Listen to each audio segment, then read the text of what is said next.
The tension between the WNBA's present and its future has been brewing for months.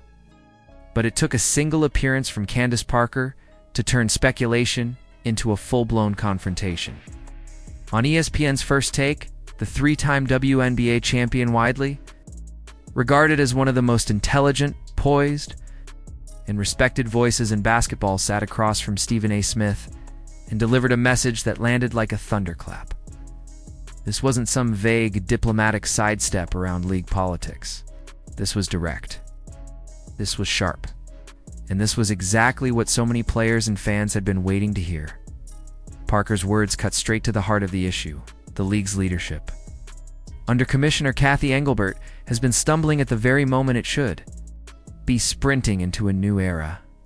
While Caitlin Clark's arrival has supercharged interest in women's basketball, bringing millions of new eyes to the sport and shattering viewership records, the response from the commissioner's office has been curiously cold.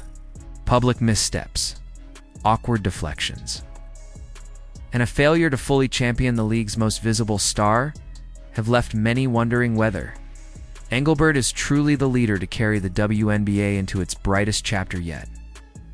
Stephen A. never won too shy. Away from a pointed question, zeroed in on the whispers that have swirled around the league. Is there resentment from veteran or retired players toward the meteoric rise of Caitlin Clark?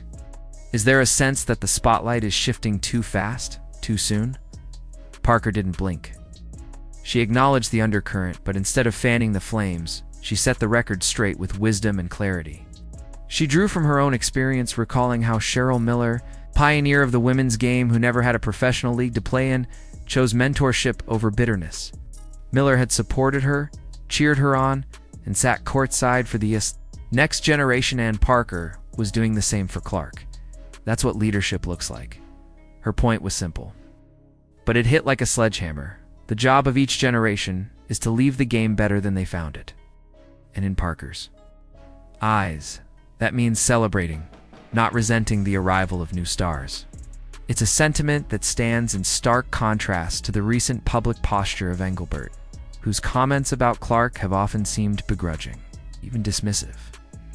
One moment in particular still hangs in the air. When asked about Caitlin Clark's unprecedented impact, Engelbert responded not by praising her, but by cautioning that no league is about one player, even speculated that Clark might get injured. It was a baffling, tone-deaf remark. This is the league's brightest draw, the catalyst for a surge in merchandise sales. It's ticket demand and national coverage, and the commissioner's instinct was to downplay it. For a fan base starved for bold, visionary leadership, it felt like a gut punch. Parker, by contrast, understands the moment.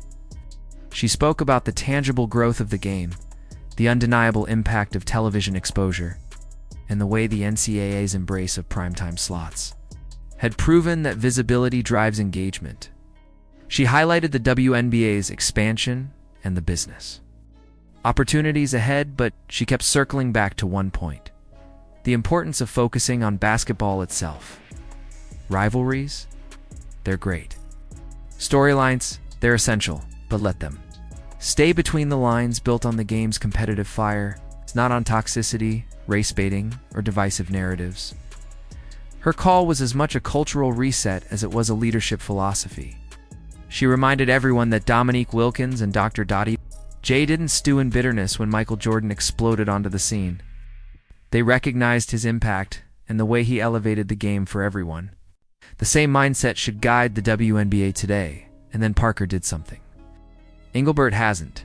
She laid out a vision for tangible improvements, more roster spots, greater investment in player development, a league infrastructure that matches the ambition of its stars. This wasn't lip service, it was a blueprint. Rooted in both her decades-long career and her belief in what the league can become, Stephen A. recognized it instantly. Here was someone who not only grasped the magnitude of Caitlin Clark's effect on the WNBA, but who also knew how to harness it. He's been saying for months that Clark is the single most important factor in the league's current growth. Yet time and again, he's watched the commissioner stumble through opportunities to say the same. Listening to Parker, it wasn't Hard to imagine what the WNBA might look like under her stewardship. And the numbers back her up. Merchandise sales have soared up 450%, according to Fanatics, with Clark leading all WNBA players and ranking 5th among athletes across all sports. Sales of WNBA-specific gear have doubled, driven largely by Clark's arrival. Yet instead of riding that wave with confidence, Engelbert has seemed almost reluctant to give Clark her due, spreading credit around in a way that feels more like damage control than genuine leadership. The reaction to Parker's comments was swift and overwhelming. Social media lit up with praise, fans calling her the real commissioner and exactly the voice the WNBA needs. Many noted how she embodied the very mentorship and unity that the league should be promoting, a stark contrast to the perceived detachment from its current leadership. And perhaps that's why Parker's appearance resonated so deeply. She wasn't just defending Caitlin Clark. She was defending the future of the league itself. She was showing in real time how to uplift new talent without diminishing the legacy of those who came before. She was articulating the kind of leadership that builds bridges instead of walls, as Clark sits out for the next 2 weeks. The league faces a question it can't dodge forever. What does it want to be? A place where new stars are embraced, nurtured, and celebrated for the audiences they bring in? Or a league so afraid of change that it squanders its own momentum? Candace Parker has already made her choice clear. And if the WNBA listens, it might just find that her vision is the one that carries it into its most successful era yet. If you're watching this, what do you think? Should the WNBA have someone like Candace Parker steering the ship? Is Caitlin Clark's rise being celebrated enough? Or is league leadership holding her back? Drop your thoughts in the comments, hit that like button if you're enjoying the discussion, and don't forget to subscribe for more deep dives into the stories shaping the game we love.